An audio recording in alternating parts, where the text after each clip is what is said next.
भन्ने मान्छे साह्रै फटाराइ नि होलीमा आज लाउनुसम्म रङ लागेको छ खेद्दै छ यहाँ फल्को सर के छ ठिक छ नि जिन्दगीमा होली खेल्नु भएन रङ्गिन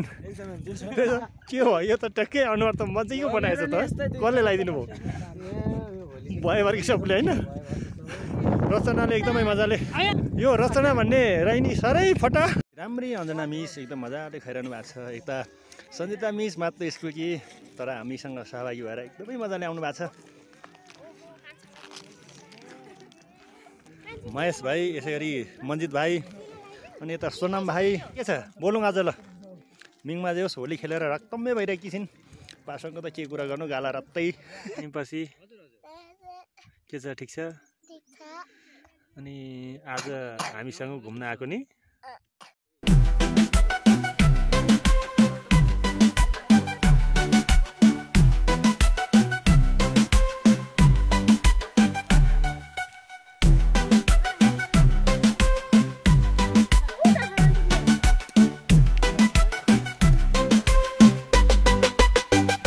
अहिले यो पहाडको वनपाखाभरि चाहिँ रत्तै गुराँस फुलेको छ आज हाम्रो शैक्षिक भ्रमण निकै माथि लेकतिर यो गुराँस फुलेको ठाउँतिरको जुन भ्रमण छ यसले हामीलाई पक्का आनन्द दिनेछ भन्ने चाहिँ लागेको छ हेर्नुहोस् त पुरै ढकमक्क लाली गुराँस फुलेर पहाडको यो लेकतिर साँच्चै शानदार भएको छ सोलुखुम्बु जिल्लाको यो डाँडाखर्कतिर हाम्रो विद्यार्थी भाइ बहिनीहरूसँगको यो आजको शैक्षिक भ्रमण एकदमै दामी भइरहेको छ यता फोटो खिच्ने रम्ने अनि सबैको जमघाटले निकै सुन्दरता दिइरहेको छ यता मन्दिर अनि पहाडी गुम्बा ध्वजा पताकाहरू अनि विद्यार्थीहरूको जुन दृश्यले एकदमै चिसो दिन भए पनि रमाइलो चाहिँ बबाल छ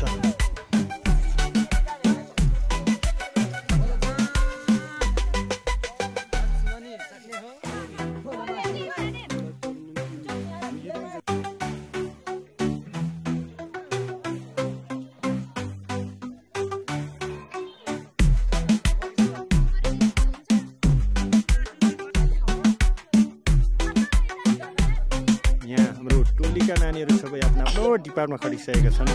कसैले यता लसुन केलाउने कसैले धनियाँ केलाउने कतै यता रम्दै अनि यता व्यवस्थापन गर्दै आगो फुक्ने कता भान्सा गर्ने के गर्ने सारा कुरा मिलाउँदै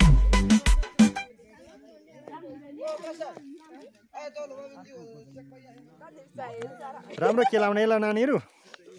हस् एनिसा बलु एनिसा देवकला एकदमै मजाले काममा खटिरहेका छन् यहाँ जे होस् आज बब्बाल हुनेवाला छ निम्पासी के छ ठिक छ अनि आज हामीसँग घुम्न आएको नि निम्पासीले कति वर्ष पुग्यो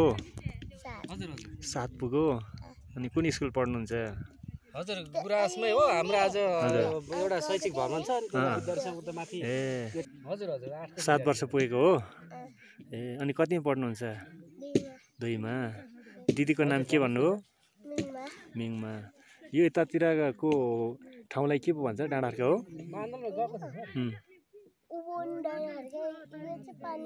पानीझौर भन्छ है ए अनि आज हामीसँग घुम्न आउँदा कतिको रमाइलो भइरहेछ धेरै रमाइलो ए अनि कति पढ्नुहुन्छ घरमा बिहान बेलुका टन्नै हो अनि शर्मिसहरूले माया गर्नुहुन्छ कि नै गर्नुहुन्छ सबैभन्दा बढी माया गर्ने मिसको नाम चाहिँ के हो सन्जिता म्याम अरू चाहिँ मन पर्नुहुन्न मनपर्छ बुवाले कि मम्मीले बढी माया गर्नुहुन्छ दुईजनाले नै ए दिदीसँग झगडा पर्छ पर्दैन पर्दैन अनि दिदी घरमा बोल्नुहुन्छ कि हाम्रो छेउमा त बोल्नुहुन्न त मरिगए दिदीले हामीसँग त कहिल्यै बोल्न मान्दैन त भने चाहिँ घरमा चाहिँ बोल्छ है ए दिदी बहिनी लडाइँ गरिँदैन दुईजना मजाले पढिन्छ हो आउँछ ए दिदी र निम्पासी को जान्ने छ दुईजनै जानेछ ए ल आज मजाले नाच्नुपर्छ ल है भिडियो एडिट पो हुँदै रहेछ यता भन्नु न हजुर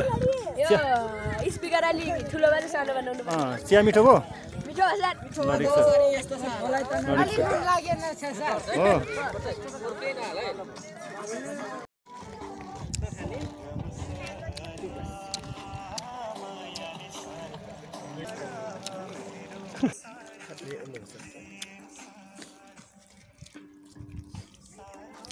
एक्सलेन्ट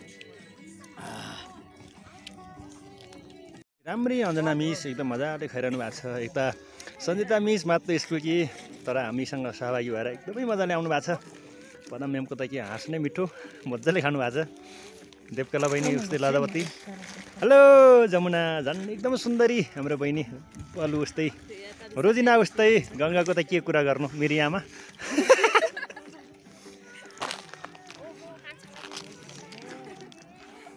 महेश भाइ यसै गरी मन्जित भाइ अनि यता सोनाम भाइ साह्रै मिठो तरिकाले घरैमा मात्रै कति खानु यसो वनभोज अनि शैक्षिक भ्रमण जे भने पनि रमाइलो गरौँ भन्ने सन्दर्भ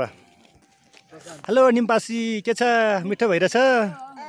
ल यता मिङमालाई के छ बोलौँ आज ल मिङमा जे होस् होली खेलेर रक्तम्मै भइरहेकी छिन् पासँगको त के कुरा गर्नु गाला रत्तै झन्डै किबीमा अल्झेर लडे सदिक छ अनि यसै गरी एनिसा बादलिएको छ अनि पानीको आसपास यता हामी आएर एकदमै मजाले आज रमिरहेका छौँ हाम्रो अनिसा बहिनी अनि यता चन्द्रकला बहिनी भीमकला म्याम चाहिँ मजाले यता चिउरा बाँड्दै हुनुहुन्छ जे होस् यो शैक्षिक भ्रमण चाहिँ हुन लायकै भइरहेको छ गीत बजिरहेको छ हामी यो थोरै खाजा खाएपछि चाहिँ एकदम दमदार तरिकाले नाच्ने प्लान बनाइरहेका छौँ भूपान भाइले यस्तो मजाले दिइरहनु भएको छ नि काम पनि धेरै गर्नुभएको छ प्रशान्त भाइ उस्तै अनि हाम्रो एकदम लजाउने आशिष भाइको त के कुरा सबसे राम्रा टिमहरू यता बसिरहनु भएको छ यहाँहरूको प्रस्तुतिले आज यो शैक्षिक भ्रमण बबाल हुनेछ यता छोरी पनि मजाले खाँदै हुनुहुन्छ म्याम सबको त के कुरा होलीले आज रङ्गिन आजको एकदमै हुनहार भान्से भनेको हाम्रो हेड सरै हुनुहुन्छ उहाँले अब कति पो हामीलाई यसरी खुवाउनुहुन्छ र धेरै चाहिँ खुवाउनु हुन सायदै लाग्छ 1-2 वर्ष होला त्यसपछि उहाँलाई हामीले दमदार बिदाई गर्ने तर्खरमा छौँ गुराँस आबिको यो शैक्षिक भ्रमण वर्षेनी चल्ने कार्यक्रम हो आज चलिरहेको छ यो डाँडाखर्का स्थित एकदम सुन्दर ठाउँमा तर एकदमै चिसो भने अत्याधिक छ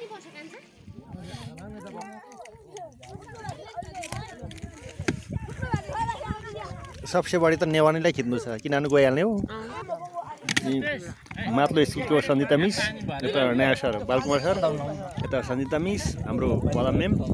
head sir Menuka ma'am Tej sir उहाँ चाहिँ जानेवाला म्याम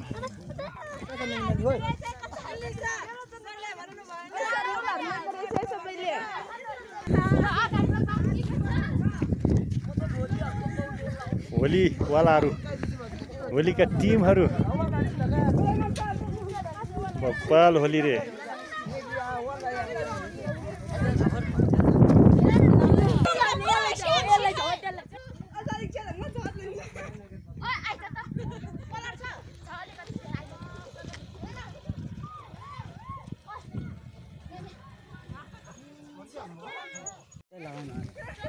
बालकुमार सर के छ ठिक छ नि जिन्दगीमा होली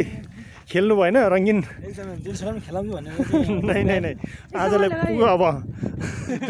के हो यो त टक्कै अनुहार त मजाको बनाएछ त कसले लगाइदिनु भयो भएभरकै सबले होइन बाल हावा चलिरहेको छ यति बेला होलीको रौनक चलिरहेको छ होली सकियो रचनाले एकदमै मजाले यो रचना भन्ने राइनी साह्रै फटा मान्छे साह्रै फटा राइनी होलीमा आज लाउनुसम्म रङ लागेको छ खेद्दै छ यहाँ मैले माटोको लाउनु पर्ने स्थिति आइसक्यो है ठिक्क पर्यो